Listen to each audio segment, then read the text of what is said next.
What's up, fam? So it's the middle of the summer and we are really behind on the summer garden chores.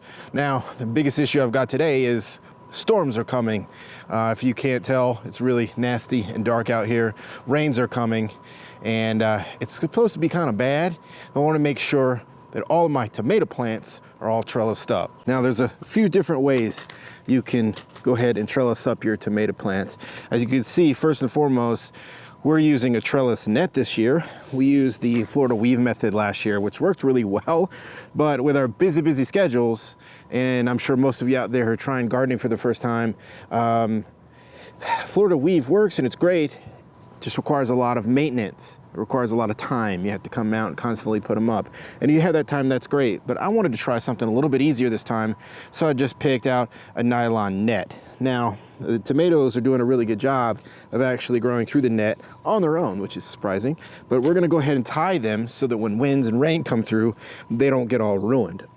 Now, first thing I need to do, unfortunately, we've been hit pretty hard by a tomato hornworm. Kate came out, filmed that going on, right? So a lot of my tomatoes actually have been topped. This is one of the most recent babies, actually, that was doing really well, but the stupid little things just ate the top right off, so that's pretty much done. So I'm just gonna chop and drop these down. Sad. Moment of silence for the tomatoes. They're doing so good. Finally, we're not dealing with 100 some odd degree weather and the stupid things get eaten by tomato hornworm. Now, the good thing with tomato hornworm is that they're more of a symptom, really, because they'll tell you when your plants are really stressed. And obviously ours have been, because the weather has been ridiculous. But they're easy to take care of. Simple neem oil, some soaps, coming out and just watching. Like I said, I haven't really had a lot of time to come out here and monitor everything, so very behind. Now, there's quite a few ways you can tie your tomatoes up. You can certainly use one of these. These are gonna be the most sort of common thing you're gonna see out there. Effectively just bread ties. Now, the issue you have with these is, well, they're cheap and they're super easy to do, and they work great. Now, they tend to be a little bit more abrasive. So, when you're working with these and your tomato plants are blowing all around, you run the risk of cutting them, which is not too bad as long as it's minimal. But for those of you who really don't want to do that, you can get stuff like this, which is this soft wire tubing stuff. It has like rubber on the outside, right, and then wire on the inside. Wire on the inside. It's pretty easy to work with, and I like it a lot, actually. I've got to get some more, because Kate has stolen most of it for her flowers. I did. So see, it's got a little bit of wire on the inside like that, and fairly easy to cut, but it's got this soft rubber coating on the outside, which is really cool, so it rubs. You could certainly get clips. I've had a heck of a time finding the clips in stores, but you can order them online. I just don't have any right now, nor do I have time to wait for them. So we're just gonna use these for now. And all you're gonna do is come in here and just tie them up like so. That's just gonna allow, again, your tomatoes to kind of flop around without being damaged. These plants typically grow along the ground, and you really can do that. I've actually wanted to try that. You can certainly just let them grow on the ground naturally, and you'll get tons of tomatoes, but this allows you to kind of keep up with things, prune them, keep them nice, and everything else. Now, this same little thing is the same thing you'll use for your pepper plants, your eggplants. I'm gonna put this one here. I've actually allowed the suckers to sort of get out of control, but you know what? I'm gonna leave them for the simple fact that we do have hornworm issues in the area, and maybe, just maybe, they'll eat the suckers, or they'll leave the suckers alone, and I'll still have tomatoes. If you noticed, this is late summer, and we have little to no flowers. And the plants are small. And the plants are very small. These are indeterminate variety tomatoes, so they should be gigantic. In fact, this trellis system is way too short for them. Yeah. I planned Last on year they were growing over right. it, actually. I plan on changing that completely. This system is designed for determinate variety tomatoes, which means they only get to a certain height, and then they fruit, and then they're done. These will fruit all season long. Oh, you're right. This is one of the ones that got topped. Look at that. Yeah. And it took pretty much everything. Yeah. There's no suckers on this one. It's got like little stubs on the top of it. Yeah, this one's done. Oops, this one is done. So I'm just gonna come in here. It's not gonna go to waste though. It'll feed my soil. This is part of gardening and it's okay. But that's reality, right? Pests, you know, you hear a lot of videos on the internet trying to get rid of them and talking about how to get rid of them and that's that and the other thing. But to be honest, pests are actually going to attract who you're stressed, you're dying, you're sick plants first. So it's actually telling you a lot you need to know. If you just listen, your plants are stressed. So it could be a watering problem. It could be a nutrient density problem. In my case, I have no doubt in my mind because I fed them, I gave good soil to them, we watered them every single day, actually multiple times a day when the sun was beaten down at 100 degrees plus with the heat index. And I know it wasn't all those things, but when you check all those boxes, all that's left is the fact that it's too dang hot. The fact is, with tomatoes, they really need to be between 75 and 85 degrees for the best results. 90s, you can still get stuff.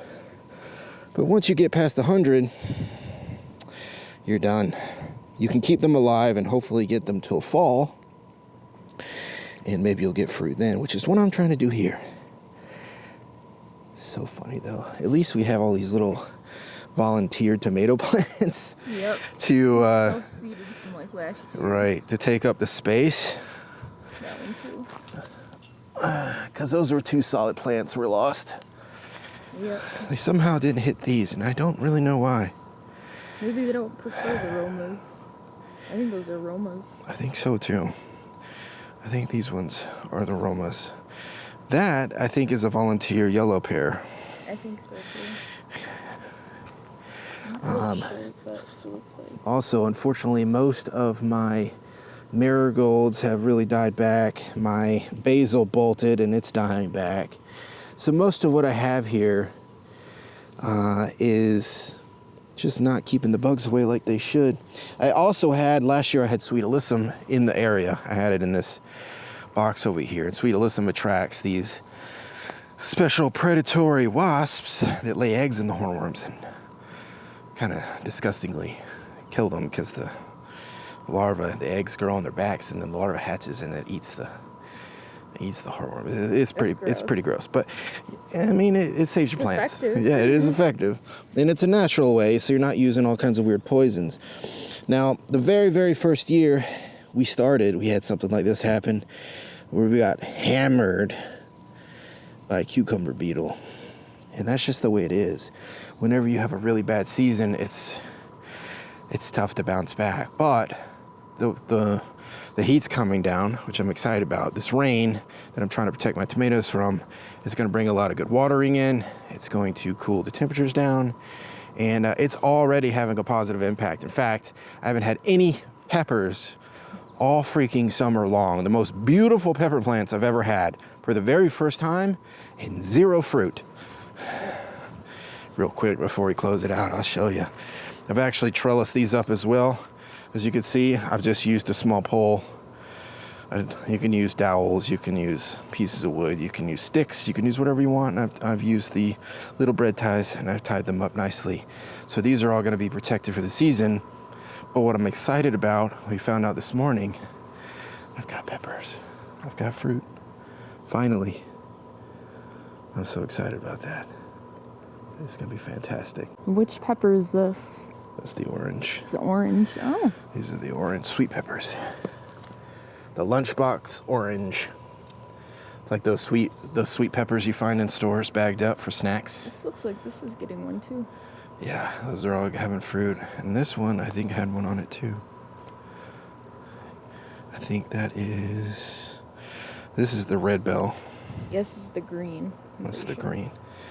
Funny thing though, all bell peppers all start green. I'm not entirely sure what the difference is, but green bell peppers end up turning multiple colors, I believe, and regular red bell peppers all will turn red. So it's just a special thing, but they all end up being green bell peppers. So, and they're edible, but we're gonna wait until they ripen and get their colors because it's optimal sweetness. But if you look over there, that dead dying mess over there in that corner is really sad looking, but it's really not, because that's all my potatoes. All potatoes. And there's some zinnias thrown in well, there. yes, there's the zinnias and they're all beautiful and colorful, but the potatoes and that disgusting dead yellowing mess means they're almost ready to pull. Yes. So we're gonna make a video on that. Giant potatoes, hopefully. Yeah, giant russet potatoes and whatever else was left in there. Because I believe some of those over there are not russets. I believe those are volunteers Oh, from last year. from potatoes we didn't pull up. They say when you plant potatoes, you always have them. They're like weeds. Yeah. But they're so easy to grow. You haven't really done anything to them. Nope. I would recommend anybody who's just starting out, if you want to have something really successful, get you a grow bag or something, dump you some potatoes in. They're so easy to grow. You don't really have to do anything to them. Yeah. Hardly anything. Just kind of keep them watered, keep pests off of them. At the end of the day, they're called the pioneer crop for a reason. They're that easy. Yeah. And they'll aerate your soil. It's fantastic stuff. So I am excited. Probably after these rains pass and it dries out, we're gonna do a harvest video. I'm so excited. Anyway, guys, finally got this done. I'm excited. Like I said, the rains are coming. This weather's gonna get bad. I want to make sure my tomatoes are planned or are safe, are protected. So far, the only thing we've gotten out of this garden is a whole bunch of cucumbers, which I'm not complaining. They have been delicious cucumbers, but I was really hoping for these tomatoes. But you never know. Every season gives you challenges. We do not have the infrastructure right now for super high heat weather. We don't have hoop houses. We don't have the shade cloth stuff I'm planning on putting in here. All that stuff, we just don't have it. So this is kind of the thing you have to deal with. And honestly, they're alive and they're healthy and they're probably still going to give us fruit, but we're just going to have to wait on them. But that's the name of the game when it comes to gardening. Sometimes you pass, sometimes you fail, and it's all good. But that's part of the fun. That's part of the excitement. And that's what makes like gardening so exciting. It's what makes getting that harvest so exciting. Right. Anyway, guys, comment below. Let me know what you think, man. Do you want to see more of this content? I have a lot I want to do, a lot I want to try. We've got some hydroponic stuff I want to try with the machine in there. I actually want to try to get some more basil and do some things with transplanting and see some more seeds and stuff like that. Hydroponics. Yeah, really, I think it's really interesting stuff, and honestly, more important than ever, because let's face it, things aren't going to get any cheaper. These skills are going to be very, very important, and you don't have to have a big garden like this. You can just do pots and stuff. We've done it. We still do it, and it's awesome. And it's so freaking worth it. It's also good for the soul and good for the mind. Anyway, guys, much love to you all. I gotta get back to work, get some more things done. But let me know what you think. Hit that thumbs up, please. It helps us out a lot. And as always, stay strong. Stay blessed. Stay freaking savage. Love you guys. Big guns. Peace and love. God bless. All right.